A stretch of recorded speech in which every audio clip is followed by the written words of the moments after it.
오늘 아침에 주시는 말씀은 요한계시록 5장 7절 말씀입니다. 그 어린 양이 나와서 보좌에 앉으신 이의 오른손에서 두루마리를 취하시니라. 아멘. 오늘은 계시록 5장의 말씀을 통해서 하나님의 계획과 뜻을 알고 싶습니까? 라는 제목으로 말씀을 드리려고 합니다. 계시록 4장까지 말씀을 통해서 전 우주가 하나님의 중심으로 둘러싸여 있는 것을 우리는 보았습니다. 그런데 그 하나님 보좌로부터 시작된 우주의 중심이 이제는 두루마리를 통해서 예수 그리스도에게로 옮겨지게 되는 것이 오늘 본장의 내용입니다. 계시의 초점이 하나님에게서 하나님 아들 예수 그리스도에게로 전환이 되어지는 겁니다. 즉 5장에서 어린 양 되신 예수님께서 임본된 책을 즉 두루마리를 받으시고 경배 받으시는 모습을 보여주는데, 이 임봉된 책의 내용이 무엇인지, 즉 하나님의 뜻과 계획이 무엇인지, 그리고 어린 양과의 관계가 어떠한 것인지에 대한 하나님의 말씀을 우리에게 주고 있습니다. 특별히 오늘은 계시록 5장에 나온 예수 그리스도를 통해서 주시는 임봉된 책, 즉 하나님의 계획과 뜻이 무엇인지 그 부분에 대한 알고 싶으면 우리가 어떻게 해야 되는지에 대한 세 가지 교훈의 말씀을 함께 나누려고 합니다. 먼저 하나님의 뜻을 알고 하나님의 계획을 알기 위해서는 하나님께 물어야 됩니다. 1절의 말씀 보게 되면 내가 보매 보좌에 앉으신 이의 오른손에 두루마리가 있으니 안팎으로 썩고 7인으로 봉하였더라. 이렇게 기록되어 있습니다. 하나님의 불변하신 계획이 임봉된 거예요. 봉하여진 거예요. 닫혀 있는 거예요. 이 봉해져 있기 때문에 아직 계시도 되지 않았고 시행도 되지 않은 하나님의 계획, 하나님의 비밀이라는 것입니다. 이러한 임봉된 책을 들고 계신 예수 그리스도를 본 이후에 직후에 힘이 있는 큰 천사를 요한이 보게 됩니다. 이 천사가 뭐라고 하는 거 있는가 하면 이 봉인된 책의 인을 뗄 사람이 누구냐라고 묻습니다. 누가 합당하자고 말하고 있습니다. 그런데 이 인을 뗄 사람은 이 천지간에 사람에게는 존재하지 않는다는 겁니다. 봉인된 책은 분명히 떼어져야 합니다. 그래야 하나님의 자녀들이 이 시련과 마지막 시대의 역경 가운데 구원을 받을 수 있고 보호를 받을 수 있고 오히려 성도를 핍박하는 세상의 심판을 받게 될 뿐만 아니라 믿음으로 산 성도들, 끝까지 믿음을 지킨 성도들에게는 최후 성료도 있다는 것을 장래 유업으로 이어지게 되는 이 놀라운 은혜를 우리가 경험하고 누릴 수 있기 때문에 분명히 봉인된 책은 떼어져야 합니다. 만약에 이 책이 봉인된 것이 열려지지 않으면 방금 이야기한 이라는 것이 우리에게는 무용지물이 되는 겁니다. 그래서 요한은 봉인된 책을 뗄 사람, 인을 뗄 사람이 누구냐라고 찾아봐도 없다고 해서 크게 웁니다. 4절을 보십시오. 그 두루마리를 펴거나 보거나 하기에 합당한 자가 보이지 아니하므로 내가 크게 울었더니 했습니다. 크게 울었다는 거예요. 여기서 우리는 요한의 울음을 이해할 수 있어야 됩니다. 요한이 왜 울었을까요? 하나님 뜻을 모르는 거예요. 모르는 차에 누가 그 봉인된 인을 떼어줘야 하는데 떼어줄 사람이 없다고 천사가 이야기하니까 너무 안타까워서 온 거예요. 여러분, 우리가 말씀을 들을 때에 이해가 되지 않습니다. 깨달아지지 않아요. 은혜가 안 돼요. 여러분, 그것만과 답답한 일이 없어요. 주일날 예배마다 예배에 나와서 설교를 듣는데 전혀 은혜가 안 되면, 하늘의 비밀이 열려지지 않으면, 내게 주시는 하나님의 놀라운 비밀의 말씀이 열려지지 않으면, 내 말을 받아들이지 않으면 그것만큼 답답한 일이 어디 있어요. 그냥 교회만 왔다 갔다 하는 것이나. 그래서 요한이 그래서 옳은 거예요. 사랑하는 여러분, 여러분이 하나님 말씀을 들을 때마다 하늘의 비밀이 열려지기를 바랍니다. 깨달아지기를 바랍니다. 나를 향한 하나님의 계획, 하나님 뜻이 무엇인지를 깨달아 알게 되는 이 놀라운 은혜가 여러분에게도 있게 되기를 주님의 이름으로 축복합니다. 그러기 위해서는 나를 향하는, 교회를 향한, 우리 가정을 향하는, 가족을 향한, 이 나라와 이 민족을 향한 하나님의 계획과 뜻이 무엇인지를 우리는 사모해야 됩니다. 요한이 사모하여 울었던 것처럼 말씀을 읽을 때, 설교를 들을 때, 말씀을 연구하고 묵상할 때에 하늘의 비밀이 열려지게 해달라고 사모함으로, 심지어 요한처럼 울 정도로 사모함으로, 간절히 기도함으로 나를 향하신 하나님의 계획과 뜻을 알고 그 은혜 가운데 감사함으로, 간증함으로 살아가는 여러분이 되시기를 주님의 이름으로 바랍니다. 두 번째로는 하나님의 계획과 뜻을 알려면 하나님이 이 우주를, 하나님이 이 세상을 통치하고 계심에 대한 확실한 믿음을 가져야 됩니다. 하나님의 뜻을 알기 위해 봉인된 책을 인을 뗄 사람이 없어 크게 울고 있을 때에 장로 중 하나가 인을 떼기에 합당한 분이 있다라고 대답합니다. 5절을 보십시오. 장로 중에 한 사람이 내게 말하되 울지 말라. 유대 지파의 사자 다윗의 뿌리가 이겼으니 그 두루마리와 그 7인을 떼시리라 하더라. 무슨 말이에요? 장로 중에 한 사람이, 인을 뗄 사람이 있는데 그가 바로 예수 그리스도라고 하는 것을 이야기하고 있어요.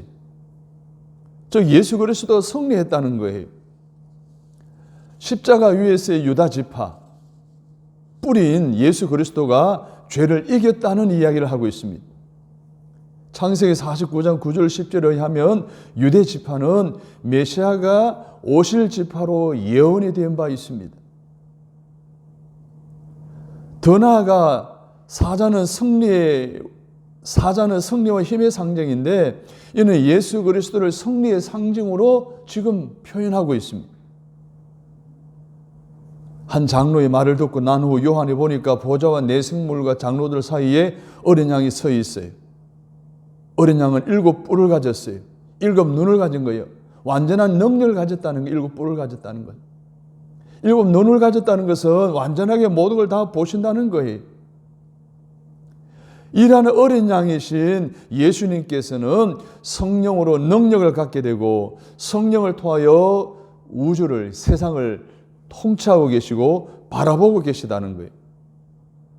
이렇게 어린 양이신 예수 그리스도께서 봉해져 있는 책을 펴고 인을 떼실 분임이 틀림이 없다는 것을 확정해 주고 있습니다.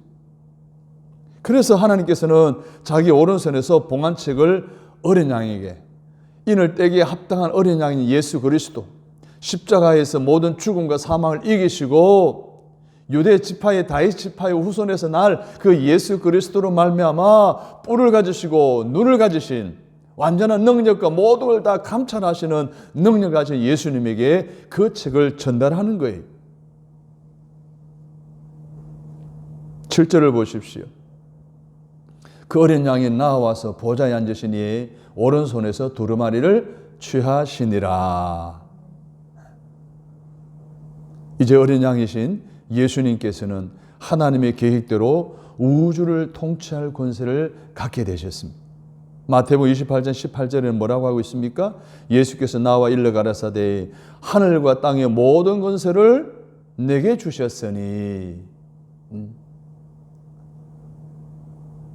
봉인된 책의 인을 떼실 유일한 능력을 가지신 예수님이라는 거예요.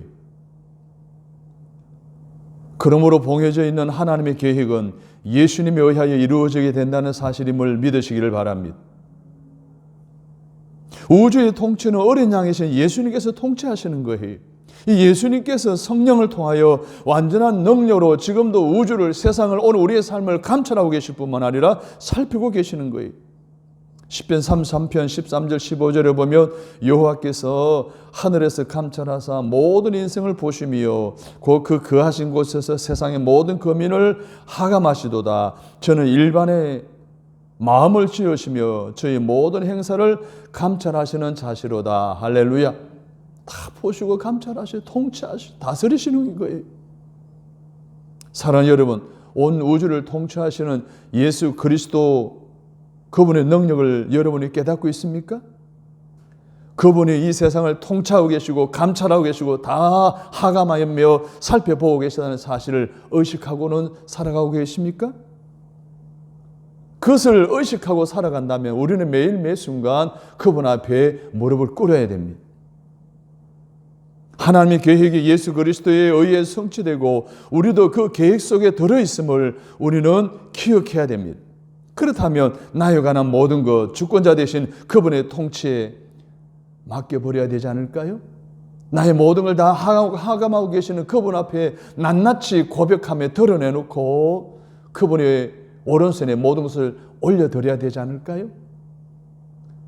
그래야 할 때 능력이 많으신 통치하신 하나님이 오늘 우리의 삶을 컨트롤하실 것입니다.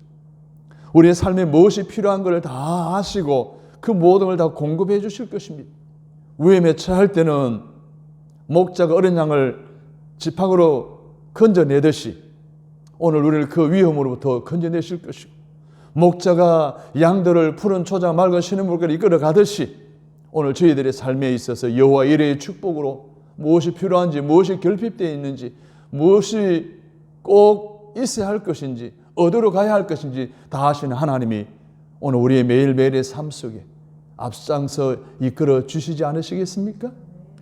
오늘도 능력 있으신 봉인의 책 하나님의 비밀을 열어주실 예수 그리스도 우주의 능력, 통치, 하감, 감찰하시는 그분께 내 삶의 모든 것을 맡기고 살아가는 여러분이 되시기를 주님의 이름으로 축복합니다.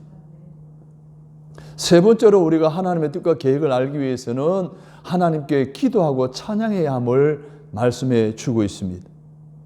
7절에 의하면 어린 양이신 예수님께서 하나님께 임봉된 책을 받았습니다. 그런데 8절에 보십시오. 다 같이 읽습니다. 그 두루마리를 취하심에 내 생물과 24장로들이 그 어린 양 앞에 엎드려 각각 금은고와 향이 가득한 금 대접을 가졌으니 이 향은 성도의 기도들이라. 아멘. 내 생물과 24장로들이 어린 양 앞에서 뭘 하고 있어요? 엎드려서 뭘 하고 있어요? 기도하고 있어요. 무엇을 기도하고 있습니까? 자기의 필요한 소욕을 위해서 기도하지 않아요. 9절 10절 보십시오. 시작. 그들이 새 노래를 불러 이르되 두루마리를 가지시고 인봉을 떼기에 합당하시도다. 일찍이 죽임을 당하사 각 족속과 방언과 백성과 나라 가운데서 사람들을 피로 사서 하나님께 드리시고 그들로 우리 하나님 앞에서 나라와 제사장들을 삼으셨으니 그들이 땅에서 왕노릇 하리로다 하더라. 즉 무엇을 요청하는 기도가 아니에요. 뭐 필요에 따라서 날 달라 하는 기도가 아니에요. 온전히 감사와 찬양과 영광을 하나님께 돌리는 기도의 내용이에요. 많은 사람들이 기도할 때 기도의 내용이 다 뭐예요? 다오예요. 다 막 달라 말이야요. 막 달라 그러면 그런 내용의 기도문만 있어요. 목사님 저 자신도 성도들을 위해서 성도님의 어떤 성도에게 어떤 성도의 어떤 형편이 싸우니 이것을 주십시오, 해결해 주십시오 라고 당연히 기도해야 되겠지만 과연 그것이 나의 소욕을 위한 것이냐, 타인을 위한 것이냐, 나라 민족을 위한 것이냐라고 하는 부분에 있어서 우리는 돌아봐야 돼. 무엇을 달라고만 기도하지 않았습니다. 우리가 드리는 기도가 지상에서 보잘것없이 보일지 모르나 하나님 나라에서는 아주 귀하게 사용되어진다는 것을 우리가 알아야 돼요. 우리가 드리는 기도가 향로에 담겨서 하늘나라에 올려지게 되는 거예요.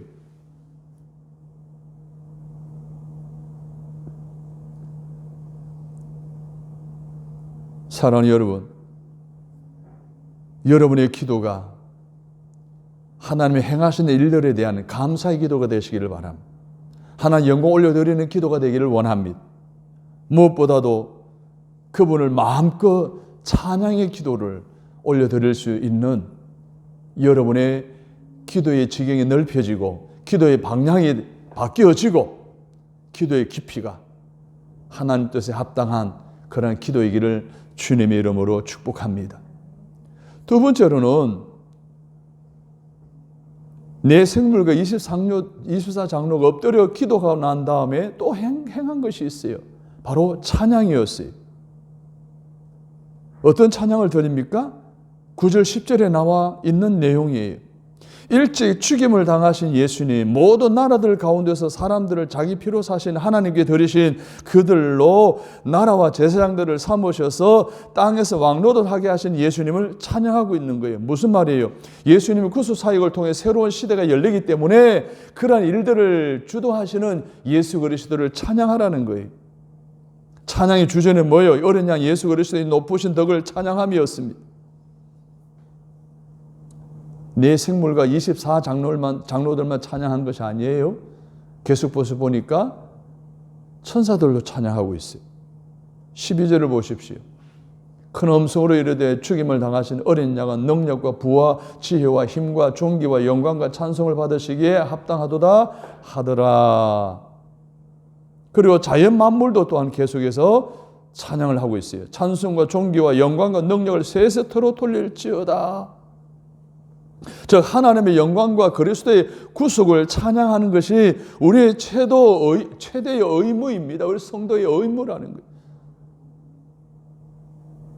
우리 예배 가운데 찬양이 왜 비중이 그렇게 높습니까? 그분의 영광, 우리의 구속의 은혜에 대해서 찬양과 영광과 존귀와 감사를 드리는 것이 성도의 본분이기 때문에 그렇습니다. 그리고 하나님이 가장 기뻐하시는 거예요. 에베소서 1장 3절에 보게 되면 찬송하리로다 하나님 곧 우리 주 예수 그리스도의 아버지께서 그리스도 안에서 하늘에 속한 모든 신령한 복으로 우리에게 복을 주시되 찬송하리로다 라고 했습니다.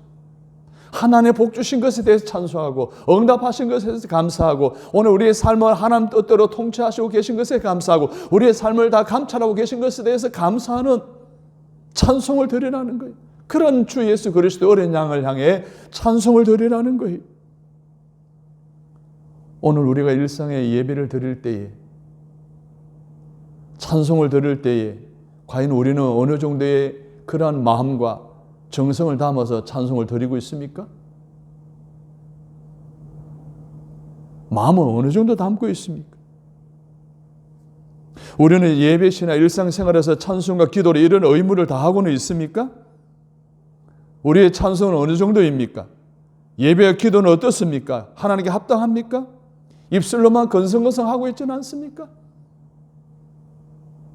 하나님께 영광을 드리고 그리스도의 구속을 찬양하는 이 찬양이 나를 위한 찬양이 되어서는 안 됩니다. 나의 위로를 위해서. 물론 찬양 가운데 우리에게 위로가 오고 능력이 임하고 치유가 임합니다. 그러나 찬양의 목적은 하나님께 영광을 드리는 것이고 하나님의 놀라운 구속의 사역을 인정하고 높여드리고 찬양 올려드리는 것이어야 합니다. 그렇다고 한다면 우리가 찬양할 때마다 집중해야 됩니다. 기도할 때도 여러분 하나님께 감사 영광 올려드리는 기도로 집중해야 됩니다. 그래서 하나님 뜻을 알고 나를 향한 하나님 계획을 알고 매일매일 주의 뜻에 합당한 모습으로 살아가는 저와 여러분이 다 되시기를 주님의 이름으로 축원합니다. 좋으신 하나님, 하나님의 뜻과 계획을 알고 싶습니다. 오늘 이 시간 봉인된 책이 열려지기를 사모하며 울었던 요한의 심령을 갖게 해주셔서 말씀이 들려질 때마다 성경 읽을 때마다 그 말씀을 이해하고 깨닫는 은혜가 있게 하여 주옵소서. 또한 하나님께서 우주를 통치하고 계심을 믿고 지금도 감찰하시고 하감하고 계시고 다스리고 계심에 대해 확신을 갖고 그분에게 맡기게 하옵소서. 그분의 내 인생의 모든 것을 그분의 오른손에 올려드리게 하옵소서. 예수 그리스도를 통해 이루어질 나를 향한 하나님의 계획이 성령을 통해 이루어지기를 바라고 그분께 내 삶의 모든 것을 맡길 수 있는 저희들 되게 하옵소서. 그리고 하나님 뜻과 계획을 알기 위해서 하나님께 기도하고 찬양하게 하여 주옵소서. 엎드려 기도하며 감사와 찬양과 영광에 기도하게 하여 주시옵시고, 찬양을 하되 하나님의 영광과 그리스도의 구속을 찬양하는 성도의 의무를 다하고 하나님이 가장 기뻐하시는 삶을 살아가도록 성령이 도와 주옵소서. 지금까지 하나님의 뜻과 계획을 알지 못했던 그 원인이 나에게 있었음을 알고 이제 이후로는 하나님의 말씀을 들을 때마다 성경 읽을 때마다 하나님의 뜻과 계획을 알고 하나님의 비밀이 알려지고 하늘의 복이 쏟아부어지는 은혜로운 삶을 살아가게 도와 주옵소서. 예수님의 이름으로 기도드립니다. 아멘.